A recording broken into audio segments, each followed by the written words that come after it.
So on this episode of A Dog's Life, just kidding, you can imagine being in life and seeing a car that you just fall in love with. And this car was driving around British Columbia with a dog, well, not quite like this.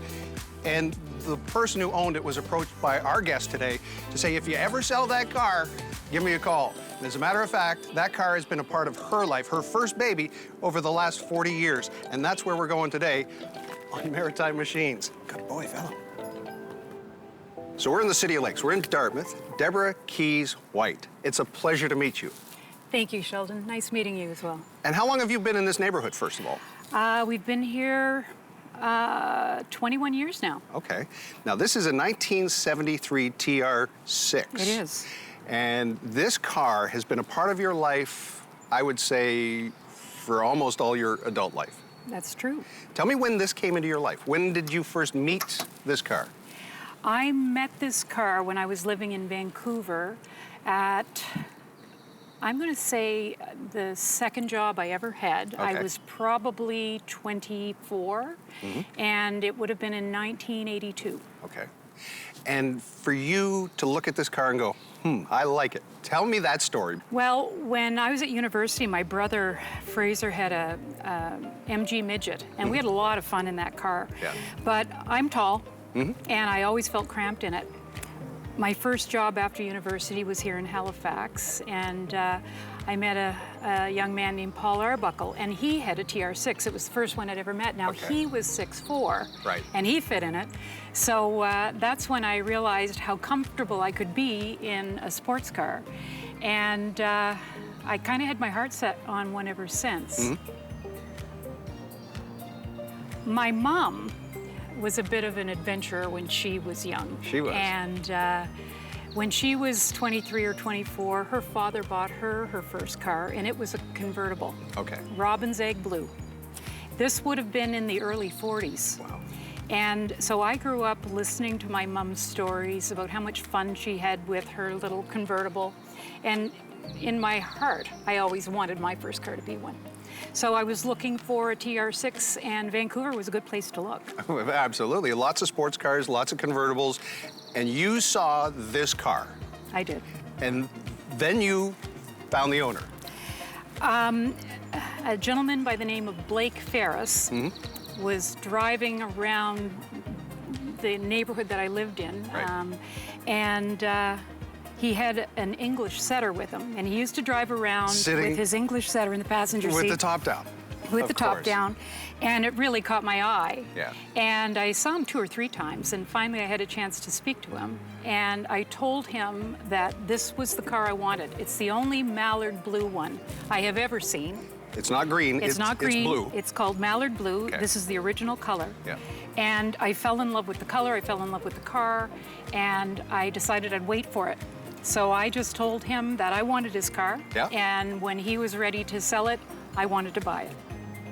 So this is in 1982, around that time? I met him in 82, I bought it in 83. Okay, so the car itself was only, 8 or 9 years old at the time. That's right. And he said what? How did it come to be that he said, all right, I can part with this car? I think it was a financial thing for him. Okay. He got admitted to law school, and he said when he was going to law school that he was ready to sell it. Okay. So more than 40 years, you've had a relationship with this particular vehicle. I have. It's much more than steel and fabric and wood. It's something else. It's like a good old friend, but I often call it my first child, because I actually didn't have any children until I was 44. Right. And I must admit it was a little neglected after I had my daughter. And we put it in storage for close to 15 years. Wow. And now that she's away at university, I brought it out again. You're perhaps going to connect your mother and her convertible, you and this car may have a future with your daughter? That's right. When I brought it out of storage, it was when I felt she was safe to drive it. Right. When Adele was 16, I insisted she learn to drive on a standard. Right. And so I bought a standard Volkswagen. Right. So she could learn. Right. and you're making a plan to keep this car original and restoring it, and you said, excuse the dash, it's in a bit of a rough shape. Well, these are sort of an investment in love, Right. because everything breaks down over time. It's a 50-year-old car. I'm a 50-something-year-old guy. I know what you're talking about. So you have to kind of chunk it and do projects. Yeah. And last year, I found the roof, had the roof installed, and I had that same gentleman rebuild the seats. So I have new seats. Yeah. And that's the first time the seats were replaced. I have replaced the carpet once, Yep. but it's doing all right for now. The one part that I haven't addressed yet is the dash, and I love the wooden dash. Yeah. And I want to restore it or find one that was an original TR. I don't want a new one. Yeah. And so I've been looking over the past few years to see if I could find either someone to restore this dash or a restored dash that will fit. One of the beautiful things about MariTIME Machines is we get to meet people who have passion. And I want to introduce you to a guy who has a collection of beautiful Jaguars. And his name is Jeff Webster. And he's actually here. Oh.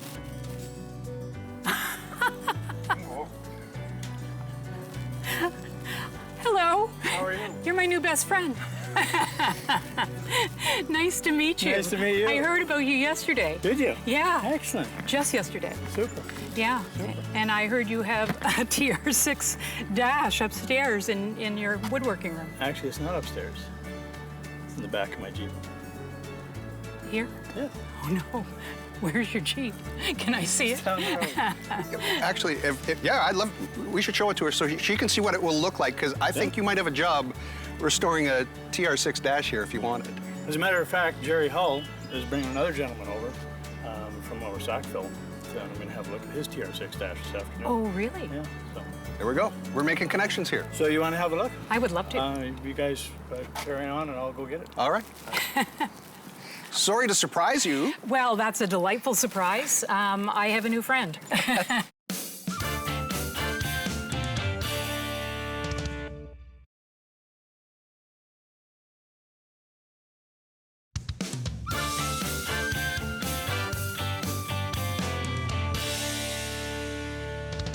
Let's do the big unveil Wow. here so she can see what kind of work you do, because I think she'll be impressed. It's on a towel, so I think we should be all right. Okay. Look at that. So this was at that. an original that you restored. No. This was- This is I built this from scratch. Did you really? It doesn't take a whole lot of time to make these, but it takes a whole lot of time To make install them, Yeah, too. no, it's what to make them, right? To cut the holes, to veneer, to prep the veneer, to put the finish on, to sand it, to put the finish on, to polish it out to the right sheen. Okay. TR6's Triumphs aren't as high a gloss as Jaguar or Rolls-Royce. Right. Okay. But it takes a lot of time. So Jerry came to me about this time of year and he says, I'd want you to redo the dash in my TR6. And I said, well, Jerry, I said, are you willing to take it out of commission for a couple months? So what Jerry did is he put the word out, being president of the car club, and he got me a spare dash. And I fabricated a new dashboard for him with burled walnut. Okay. I handed it to him. He switched them in a day and a half, and the car was only off the road for a couple of days, right? So, and then what he did was he handed me his old dashboard. I restored that, and that's on his wall. Ah. But meanwhile, I made myself a template so I could. So this is the template? No, this is. So I've got a template, but this is my own dashboard Oh. for my wall. Okay. So the back side is covered in cardboard, but there is a traditional walnut veneer similar to yours on the back side of this. This is a Circassian curly walnut. So it's not quite as, well, actually it's a little bit more dramatic than the standard dash that you have. What a gift. Well, Somebody who's willing to put that amount of time and effort and love. yeah, well, it's, It is. It's a labor of love. I'm sure you were saying to Sheldon, these are a passion, the cars are a passion. That's right. And unfortunately, when you get in a car and you see a dashboard that needs love and attention, Like mine. it kind of takes away from them. It does. Yeah, so. Yeah, it does. Is it past the point of return? If it was mine, I would re-veneer it, because you're missing some veneer here. Mm-hmm. The biggest problem is these cars, all the water all sat in here and over here, so it let go. The veneer let go in here, sits in here, and it pulls the veneer off. Then you need one long straight grain piece of veneer, which I have, the standard walnut. I also have Circassian curly walnut. I'm an fluff. original girl. I want everything the way it was. Well, and understandable, and that's why I actually went out and bought. Some people believe this might be teak. Some people believe that it's walnut, but it's very straight-grained, standard veneer, and I have sourced both of them. So you come out and we can have a look at it. You can have a look at all the veneers. You can make your choice and pick and choose. Oh, this is just what I was dreaming of. Thank you. So I'm thinking 1973, I was 3 years old. I really loved cars. These were very stylish. There's no mistaking that this is not a traditional North American car. And I was really interested to find out that the Triumph made 90,000 of them, and 70,000 were shipped to North America. So there were a lot of them around, but you say this is a very special color? Yes, it's called mallard blue, and it is the original color. I've had it painted once, but I did stick to mallard blue. I haven't seen one since. Does this car have a name? Simon. Simon? Yeah. Any reason? No. I liked the name Simon, and I think when I was in my 20s, I thought I'd name my son Simon, so Right. I just called it Simon. And I don't use the name often, but when I think of it, I remember that I did name it Simon. Right. This is a beautiful day. We're outside. It's a sport convertible. We got to put the top down. Can we do that? Sure. All right, let's do that. All Yeah, right, it's a two-person job. Okay, well, I'll help. I'll help. So where do we start? How do we get going here? Okay, the first thing you want to do is when you look inside here, put down the visor, and there's a little arm that needs to come out. Got it. Now we want to take the snaps off. Oh, okay. And it only goes that far. Around the reflective stripe. That's it. Okay, and then lift it up so that it doesn't fold on itself. Yep. And then down. And then I fold it over. And then this Little cover. slips over top. And I can do it by myself, but I have to run around. Oh, no, this is much faster. Gets us on the road quicker. Snap, snap, snap. There we are. Beautiful. Okay, Now she looks like a sporty convertible. that's it.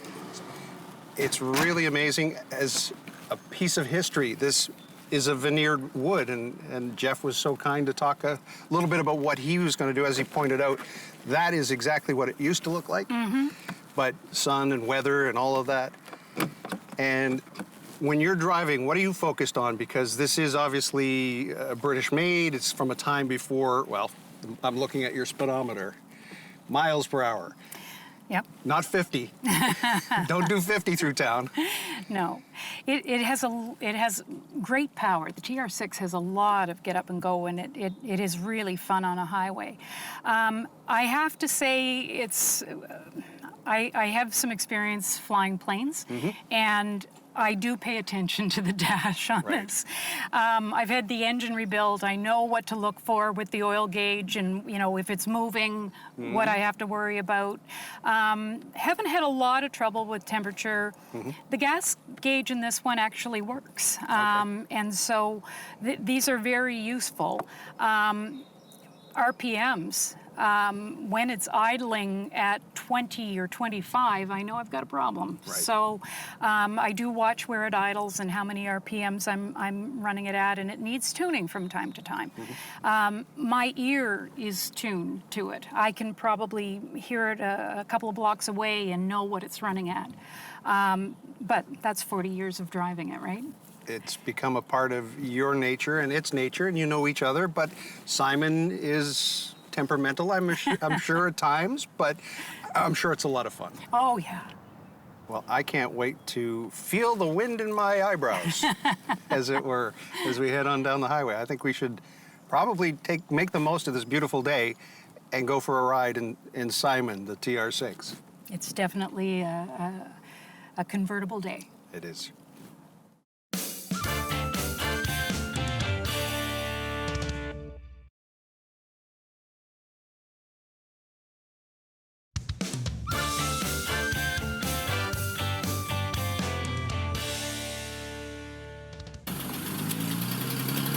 Now, how is the clutch in this compared to your Volkswagen? Different animals. Yeah.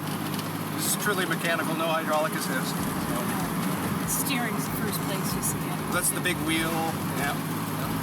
No power But steering. you know, that Volkswagen drives like a sports car. It's strange. For how many years did you work as a nurse? I would say the first 8 years of my life I worked in hospital positions, and all of that was acute care. Okay. And after that, I had such a love for public health because when I was in Terrace, I was the public health nurse for a number of small communities, and it was sort of like, you know, how we were talking earlier about how my heart sings when I'm in this car. You sort of get your flow. Right.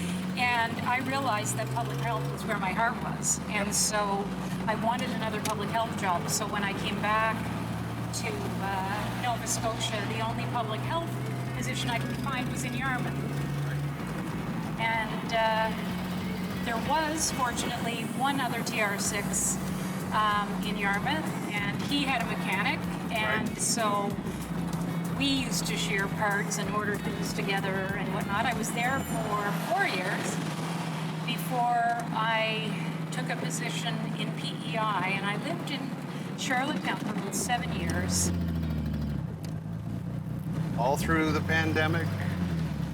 Yeah, I retired just as the pandemic was taking hold, and volunteered to immunize. So I sat up at that Micmac Mall clinic and immunized people as a volunteer. And you are, in some ways, finding a replacement for yourself through your daughter. That's right. So Adele is at McGill. She's just finishing her third-year clinical placement this summer, and she's got a position at the IWK in the emergency department to as a student, though, not as a nurse, but to work in the IWK emergency, and I think that's where she'd like to settle when she finishes after her 4th year back in Montreal.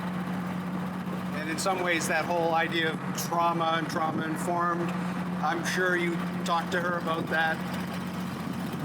Well, Adele, we've never sheltered her. We've taken her on some fairly exotic trips ever since she was a toddler.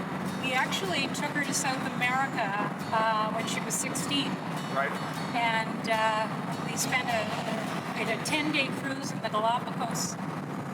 And we had one day in Lima before we went to Machu Picchu and then on to Bolivia.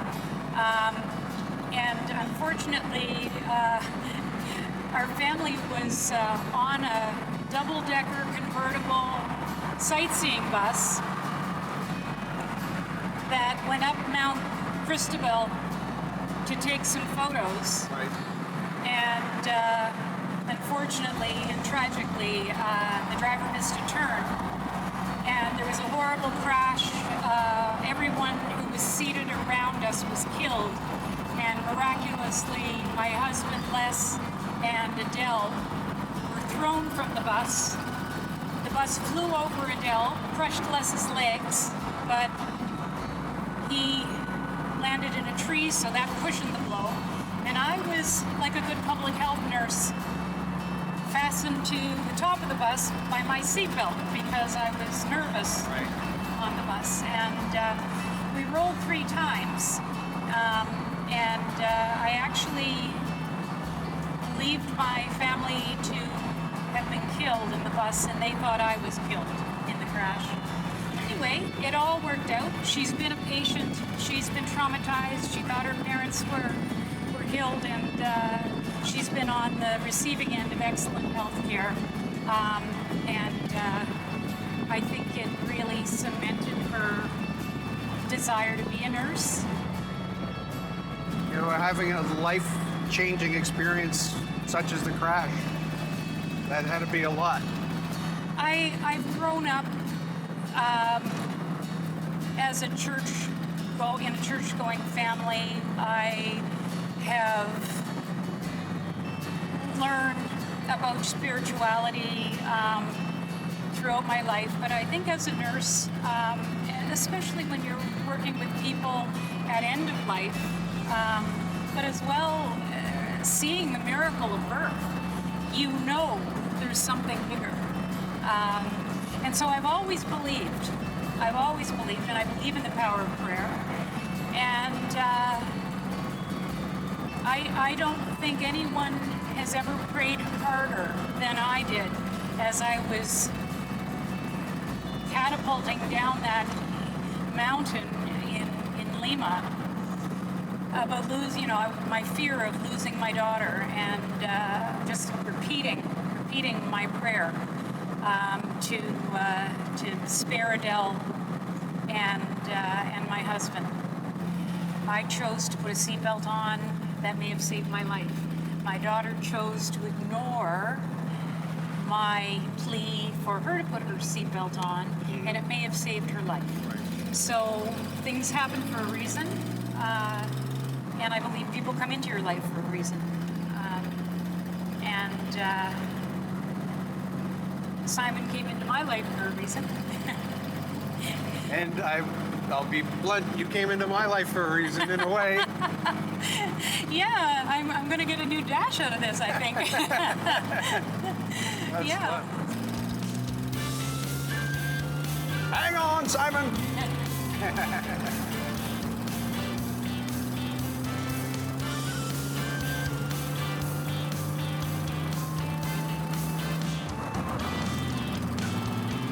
Happiest on the highway. Oh, yeah. I mean, I'm looking, the temperature's been great. Everything's been awesome there. It seems to be, as you say, a few little tweaks maybe.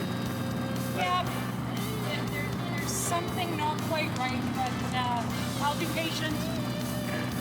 Well, on MariTIME machines, I usually go for a drive at the end, but not always, and I'm more than happy to give up my seat today to Phelim. We'll see you next time on the show. Cheers. Oh, Steve wants out. Oh, well.